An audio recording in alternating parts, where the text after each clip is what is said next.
Hello hi നമസ്തേ നമസ്കാരം. വിദേശത്ത് നിന്നും ചേക്കേറി ഇന്ത്യയിലെത്തി ഇന്ന് നമ്മുടെ എല്ലാവരുടെയും പ്രിയപ്പെട്ടതായി മാറിയ ഒരു സോസാണ് മയോണൈസ്. ഇതിൻ്റെ റെസിപ്പിയിൽ കുറേ വേരിയൻസ് ഉണ്ട് കേട്ടോ. അതായത് മുട്ട ചേർത്തും ചേർക്കാതെയും അതുപോലെ എക്സ്ട്രാ ഫ്ലേവേഴ്സ് ഒക്കെ ആഡ് ചെയ്തും ഒക്കെ ഈ ഒരു മയോണൈസിനെ തയ്യാറാക്കിയെടുക്കാറുണ്ട്. എന്നാൽ ഇത് വീട്ടിൽ പെട്ടെന്ന് തയ്യാറാക്കിയെടുക്കാവുന്ന ഒരു വേർഷനാണ് അമ്മ ഇന്ന് പരിചയപ്പെടുത്തുന്നത്. ഇത് അത്ര ഹെൽത്തി ആയ ഒരു സംഭവമാണെന്ന് ഞാൻ പറയുന്നില്ല. എങ്കിലും ഇതിൽ ആർട്ടിഫിഷ്യൽ ഇൻഗ്രീഡിയൻസും പ്രിസർവേറ്റീവ്സും ഒന്നുമില്ലാതെ തന്നെ സ്റ്റോർ ബോട്ട് മയോണൈസിനെക്കാട്ടിലും എന്തുകൊണ്ടും ഹെൽത്തിയറായി തന്നെ ഈ ഒരു ഹോം മെയ്ഡ് മയോയുടെ റെസിപ്പിയാണ് ഇന്ന് അമ്മ തയ്യാറാക്കുന്നത്. ഒട്ടും വൈകാതെ തന്നെ അമ്മയുടെ ഹോം മെയ്ഡ് മയോണൈസ് കണ്ടിട്ട് മടങ്ങി വരാം. ആദ്യം തന്നെ മിക്സിയുടെ ഇതുപോലെയുള്ള ഒരു ജാറിലേക്ക് ഇൻഗ്രീഡിയൻസ് ഒക്കെ നമുക്ക് നന്നായിട്ട് ചേർത്ത് കൊടുക്കാം. ആദ്യം ഒരു 3 മുട്ട വെള്ളയും മഞ്ഞയും കൂടി ചേർത്തിട്ടാണ് അത് ചേർത്ത് കൊടുക്കാം. 1/2 ടീസ്പൂൺ കുരുമുളക് പൊടി കൂടി ചേർക്കാം.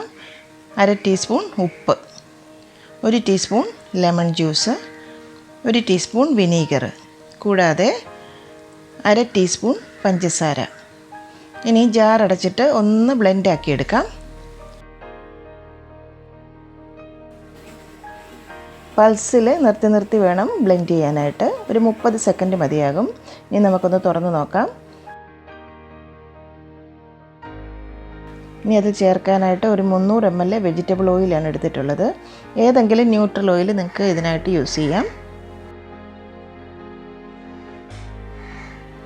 ഇതിനെ കുറേശ്ശെയായി ചേർത്തിട്ട് നമുക്ക് ഒന്നുകൂടി പൾസിൽ ബ്ലെൻഡ് ചെയ്തെടുക്കാം. കുറച്ചും കൂടി ഓയിൽ ചേർത്ത് കൊടുക്കാം. ഇത് കുറച്ചൊന്ന് കട്ടിയായി തുടങ്ങിയിട്ടുണ്ട് ഇപ്പം. എങ്കിലും കുറച്ചും കൂടി ഒന്ന് തിക്കാകാനുണ്ട്. ഒന്നുകൂടി ബ്ലെൻഡ് ചെയ്തെടുക്കാം. പൾസിൽ തന്നെ നിർത്തിയാണ് ഞാൻ ബ്ലെൻഡ് ചെയ്യുന്നത്. ഇതാ കണ്ടില്ലേ, ഇനി ഒന്നും കൂടി തിക്കാകാനുണ്ട്. ഒന്നും കൂടി അങ്ങ് ബ്ലെൻഡ് ചെയ്യാം. അല്പം കൂടി ഓയിൽ ചേർത്ത് കൊടുക്കാം.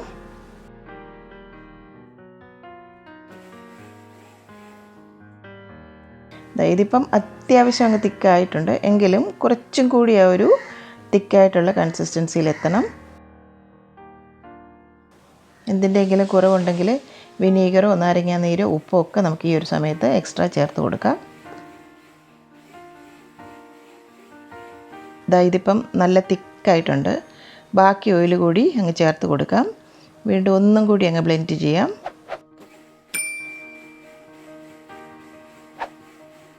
ഇതിപ്പോൾ നല്ല തിക്കായിട്ടുണ്ട്.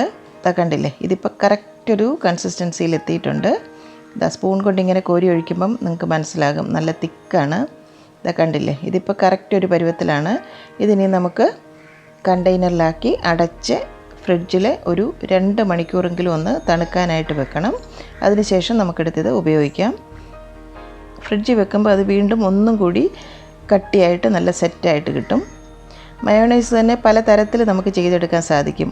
മുട്ട ചേർത്ത്, മുട്ട ചേർക്കാതെ ചെയ്യാം. അതല്ല വേഗൻ സ്റ്റൈലിൽ ചെയ്യാം. അതുമല്ല മുട്ടയുടെ വെള്ള മാത്രം ചേർത്ത് വേണമെങ്കിലും ചെയ്യാം. മഞ്ഞ മാത്രം ചേർത്തിട്ടൊക്കെ നമുക്ക് തയ്യാറാക്കാം. അപ്പോൾ മറ്റ് റെസിപ്പീസൊക്കെ ഞാൻ പുറകെ ആയിട്ട് നന്നായിട്ട് ഷെയർ ചെയ്യാം. ഇതിപ്പോൾ മുഴുവനായിട്ടുള്ള മുട്ട ചേർത്തിട്ടുള്ള ഒരു റെസിപ്പിയാണ്. ഇനി ഇതിനോടൊപ്പം അല്പം മസ്റ്റേർഡ് സോസും കൂടി ചേർത്തിട്ട് വേണമെങ്കിലും ചെയ്യാം. അത് ശരിക്കും മയോണൈസിൻ്റെ ഒരു പെർഫെക്റ്റ് റെസിപ്പിയാണ്. പക്ഷേ എല്ലായിടത്തും ഇപ്പോൾ മസ്റ്റേർഡ് സോസൊന്നും കിട്ടാനില്ലാത്തത് കൊണ്ടാണ് ഞാനത് ചേർക്കാതെ ചെയ്തത്. നിങ്ങളുടെ കയ്യിലുണ്ടെങ്കിൽ അതും കൂടി വേണമെങ്കിൽ ചേർത്തിട്ട് ചെയ്യാം. പിന്നെ ഒരു കാര്യം ശ്രദ്ധിക്കേണ്ടത്, ബ്ലെൻഡ് ചെയ്യുന്ന സമയത്ത് മിക്സി ഒട്ടും ചൂടാകാൻ പാടില്ല. അത് പ്രത്യേകം ശ്രദ്ധിക്കണം.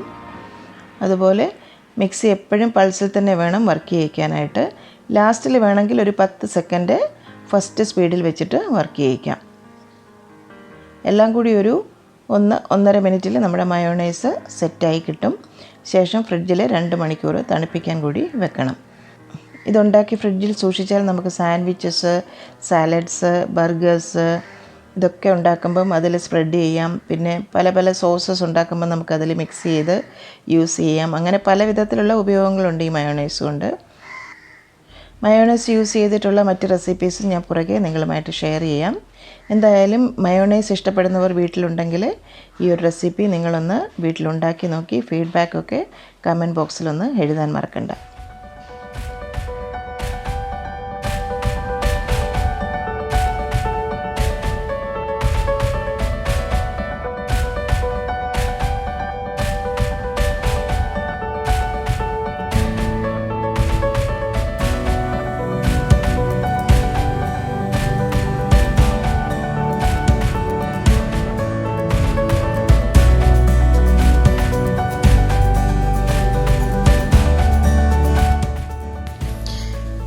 എൻ്റെ അമ്മയുടെ ഇന്നത്തെ ഈ റെസിപ്പി നിങ്ങൾക്ക് ഇഷ്ടമായെങ്കിൽ ഈ വീഡിയോ നിങ്ങൾ തീർച്ചയായും ലൈക്ക് ചെയ്ത് ഷെയർ ചെയ്ത് ഞങ്ങളെ സപ്പോർട്ട് ചെയ്യണം. ഒപ്പം തന്നെ കറി വിത്ത് അമ്മ സബ്സ്ക്രൈബ് ചെയ്യാനും ബെൽ ഐക്കൺ ക്ലിക്ക് ചെയ്യാനും മറക്കരുത്.